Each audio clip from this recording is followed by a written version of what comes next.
Well, hello again. This is Matt with Pro Athlete Advantage, and I wanted to talk to you today about a concept that we literally just finished speaking about in one of my mastermind groups, our squads. And I wanted to share it with you today because I think it's fascinating, and it's something that we're always seeking, each and every one of us, because we've felt it before in the past, and it's what we want to feel in the future. It's our guide to the highest performance possible. That concept is flow. Feeling the flow, being in the zone, as you hear it said in athletics.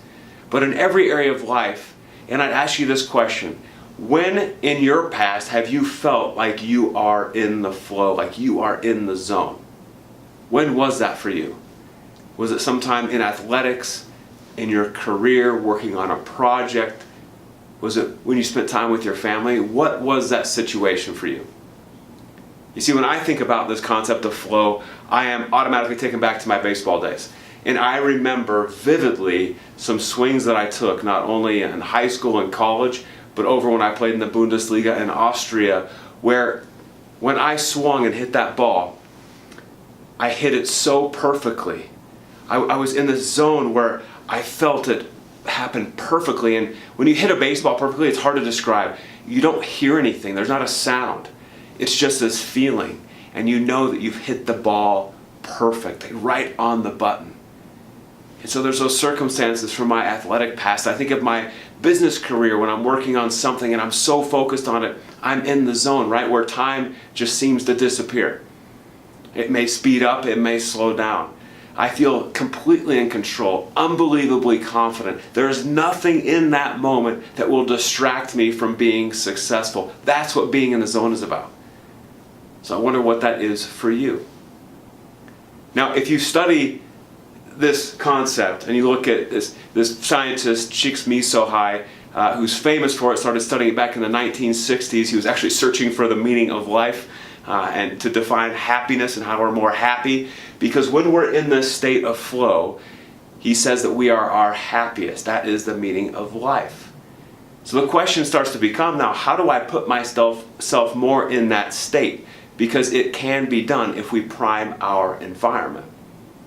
Now, one thing you need to understand, I'll get into some tips here in a minute about how to prime our environment.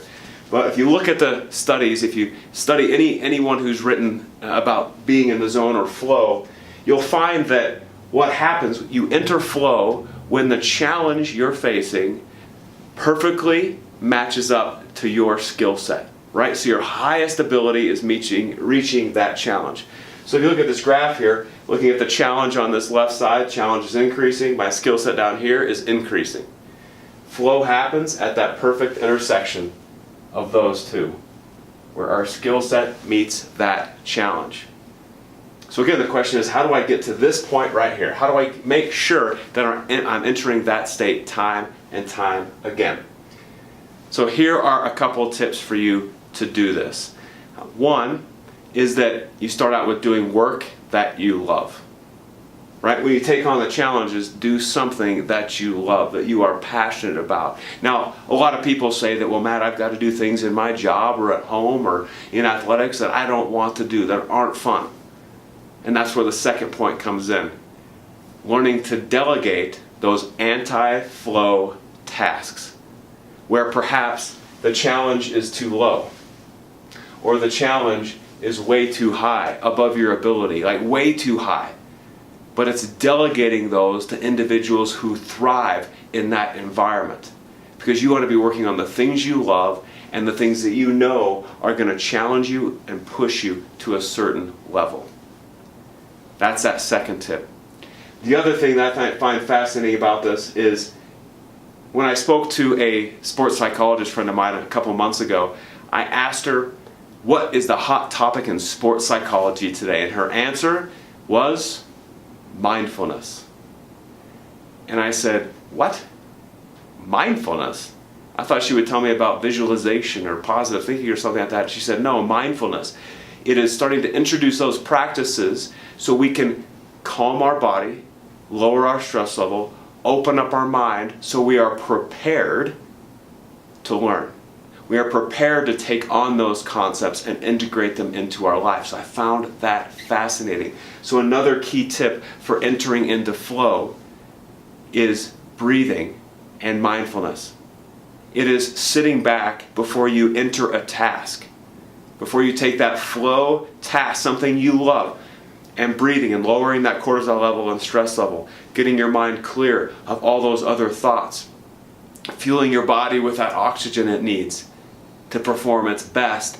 And then after you've done that breathing exercise, get up and attack that item you have on your list. Another great way to prime yourself to enter the flow state. And finally, another key point is that, when we enter the flow state, when we have in the past, a lot of what happens is we just chalk it up to, that was just a good at bat, or it was a good day, or it was a good project for me. Instead of figuring out what was so unique about that situation, right? When did it happen? Why did it happen? And one of the keys of this is that when did it happen? Because you will enter into certain flow states at different times of the day, and it's different for everybody. Mine is different from yours. But it's taking a step back and saying, when do I think my peak time is?